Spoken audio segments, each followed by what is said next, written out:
Assalamualaikum sahabat Bunda Anda. Setiap daerah pasti punya cerita rakyat tersendiri. Begitu pula kota Muko-Muko. Sahabat Bunda Anda, tahu nggak sih kalau daerah kita juga punya cerita rakyat yang nggak kalah seru dan dramatis gitu? Nah, kali ini Bunda akan menceritakan sebuah legenda. Eits, sebelumnya kalian pernah ke Danau Nibung kan? Tahu nggak cerita di balik terbentuknya Danau Nibung? Boleh percaya atau tidak ya sobat ya? Oke, tonton terus ya.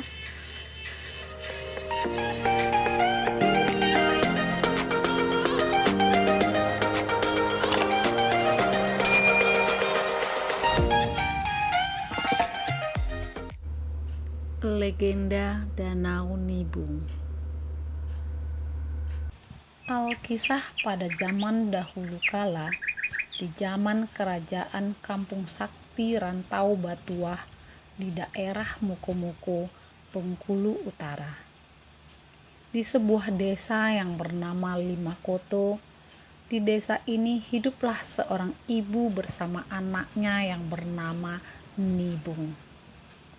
Nibung adalah anak yang patuh dan rajin menolong orang tua atau sesamanya.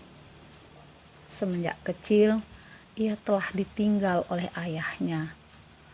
Saat menginjak usia dewasa, seperti anak lainnya, ibunya pun ingin melihat anaknya menikah, mempunyai istri dan cucu. Pada suatu hari, Nibung dipanggil oleh ibunya. Ibunya menyuruh Nibung untuk mencari pendamping hidup. Carilah pendamping hidup kamu, nak. Sudah saatnya kamu mencari istri. Ia hanya tertunduk dan mengangguk diam. Sesaat lalu ia menjawab, "Bukannya aku membantah perkataan ibu, tapi aku tak ingin ibu sendirian." Namun ibunya sangat berharap sekali agar Nibung cepat-cepat menikah. Karena ibunya benar-benar ingin melihat Nibung mempunyai istri dan menimang cucu. Walau terasa berat untuk meninggalkan ibunya, apalagi menikah nanti, tapi ia harus memenuhi permintaan ibunya tersebut. Ketika Nibung berjalan di tepi payau kecil di tengah hutan tempat ia mencari kayu bakar di sekitar desanya, sambil memandang keadaan sekelilingnya, ia teringat akan pesan dan kata-kata ibunya. Ia baru sadar setelah hari mulai gelap, sehingga ia bergegas pulang ke rumah. Keesokan harinya, Nibung masih mengumpulkan sisa kayu di dalam hutan yang belum selesai ia ambil di hari sebelumnya. Ketika Nibung sedang asik mengumpulkan kayu bakar, ia merasa kaget karena ia melihat seorang gadis yang duduk sambil melempar batu, kumpulan tanah serta ranting-ranting kecil ke tengah payau. Langkah demi langkah, beserta detak jantung yang tidak stabil dengan sedikit rasa takut dan penuh dengan rasa penasaran. Siapakah gadis yang sedang duduk di tepi air payau itu? Nibung mendekati sosok gadis yang tengah termenung tersebut. Akhirnya, walau diri masih dibalut dengan rasa penasaran, Nibung memberanikan diri untuk mendekati dan menyapanya. "Hai, sedang apa kau di sana?" tanya Nibung. Gadis itu menoleh ke arah Nibung. Alangkah terkejutnya Nibung ketika melihat paras gadis itu. Pancaran diri gadis tersebut sungguh menawan, sehingga membuat diri Nibung sekejap terpana melihatnya.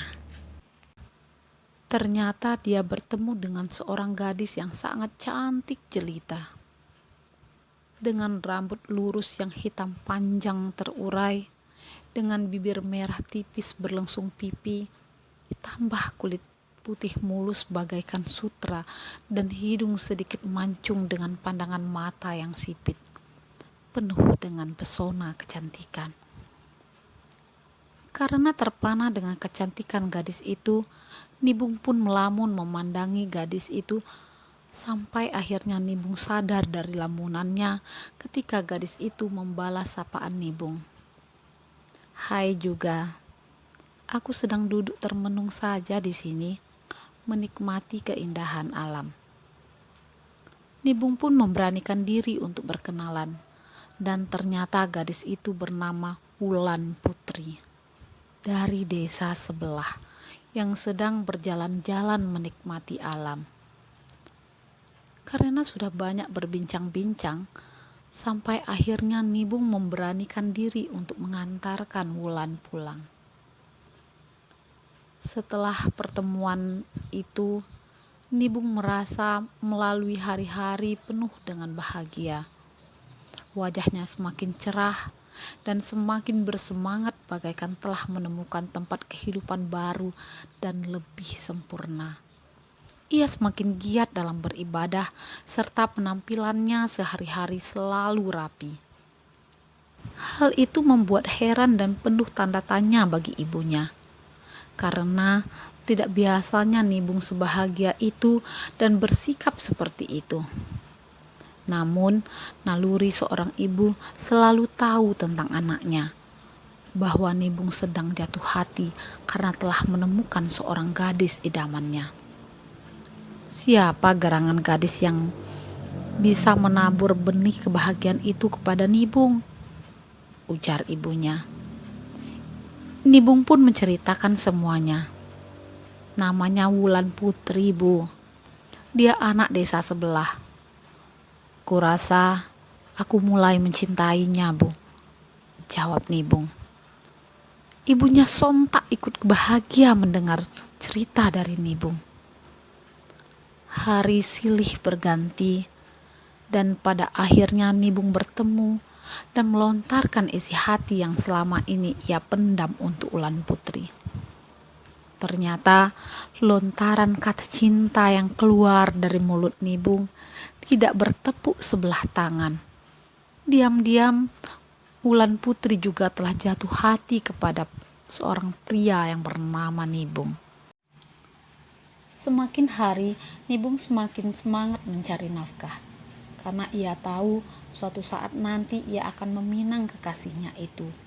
Tentunya akan menjadi tulang punggung dalam bahtera rumah tangga. Dengan kesungguhan dan niat untuk meminang Wulan Putri, akhirnya kerja keras Nibung membuahkan hasil. Ia telah menjadi orang sukses. Ia pun memberanikan diri untuk melamar Wulan. Namun, nasib berkata lain. Wulan telah dijodohkan dengan orang lain yang lebih dari Nibung oleh orang tuanya. Di pinggir payau itu, Nibung mengungkapkan kekecewaan serta harapan cintanya kepada Wulan Putri. Dengan penuh tulus, ia mengatakan bahwa payau tersebut akan menjadi saksi mata cintanya yang suci. Cintanya tidak akan pernah luntur disiram hujan, serta tidak akan kering diterpa kemarau, seperti tidak keringnya air payau tersebut. Ternyata Wulan Putri juga merasakan hal yang sama. Cintanya tidak akan pernah tumbang diterpa badai, tapi ia tidak bisa menolak keinginan ayah beserta bundanya. Mereka diam membisu, bermenung. Selang beberapa waktu, mereka tersentak oleh bisikan suara yang menggema di tengah payau. Wahai Nibung, dengar dan yakinlah bahwa aku akan menolongmu dalam mewujudkan cintamu karena ketulusan hati dan ketakwaanmu kepada Yang Kuasa. Pulanglah kalian. Namun ingat, tetaplah selalu dalam ketakwaanmu dan nanti dirikanlah rumah kalian di pinggir payau ini. Sekejap suara bisikan itu menghilang. Nibung merasakan telah bermimpi. Ia sadar kalau ia telah mendapat anugerah yang dari Maha Kuasa. Akhirnya mereka pun segera pulang. Seiring berjalannya waktu, tidak disangka ayah Wulan Putri akhirnya merestui hubungan Nibung dengan anaknya. karena di lain pihak pemuda yang dijodohkan kepada Wulan Putri ternyata mempunyai tingkah laku yang kurang baik. Singkat cerita, direncanakanlah hari pernikahan Nibung dengan Wulan Putri. Pesta pernikahan mereka pun berlangsung dengan meriah. Sebulan setelah berlangsungnya pernikahan, Nibung mulai membangun rumah di pinggir payau sesuai pesan dari suara bisikan yang ia dengar di pinggir payau sebelumnya. Setelah rumah itu selesai, mereka menapaki kehidupan dengan penuh tawa dan canda bahagia. 9 bulan telah berlalu, kehidupan Wulan Putri mulai berat membawa beban. Karena ia sedang hamil tua anak pertamanya. Betapa bahagianya hati kedua pasangan itu. Karena tidak lama lagi mereka akan menjadi seorang ibu dan ayah bagi anak-anak mereka. Tidak lama berselang waktu, hari yang ditunggu-tunggu telah tiba. Betapa riangnya hati Nibung karena istrinya melahirkan kembar 5. Namun apa hendak dikata, Tuhan telah berencana lain. Di balik kebahagiaan itu semua, istri dan kelima anak kembarnya dijemput dengan pelan-pelan oleh Sang Pencipta. Hari itu bagaikan terasa kiamat. Bumi berguncang, terbelah, dan langit jatuh berhamburan menerpa ruang angkasa. Petir menggelegar, saling sabar menyambar. Kebahagiaan yang dulu kini telah berganti duka. Keceriaan yang lama telah bertukar lara. Kini tangisan tak bersuara menjelma. Hanya air mata mengalir ke hati bagaikan air hujan membasahi bumi. Tidak terbendung lagi dari kesedihan derita oleh Nibung. Nibung tak ingin larut dengan kesedihan yang berkepanjangan.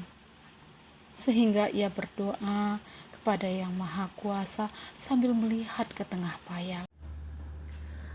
Wahai Tuhan yang telah mengubah rasa bahagiaku dengan sedih yang menderita hati ini, jadikanlah payau ini menjadi danau seperti danaunya hatiku. Apabila aku teteskan air mata, agar rasa cinta ini pada istri beserta anak-anakku tidak luput ditelan waktu dengan anugerah-Mu. Sekejap mata Nibung pun menghilang, dan payau tersebut menjadi danau berpulau 5. Atau jika dilihat dari bentuk bintang 5, yang menandakan kelima putra-putri Nibung dan Wulan Putri. Danau Nibung sekarang terletak di Desa Bandaratu, Kecamatan Mukomuko, Kabupaten Mukomuko, Provinsi Bengkulu. Danau ini merupakan objek wisata andalan Kabupaten Mukomuko. Nah, karena lokasinya yang berjarak hanya 6 km dari kota Mukomuko, ibu kotanya Kabupaten Mukomuko, makanya lokasi ini mudah dijangkau oleh masyarakat. Konon, kalau tidak banyak yang tahu, apabila sepasang kekasih datang berwisata dan memohon dengan niat yang tulus, insya Allah hubungan tersebut akan direstui oleh kedua orang tua. Nah, sahabat Bunda yang belum pernah datang ke Danau Nibung, silakan ke sana ya.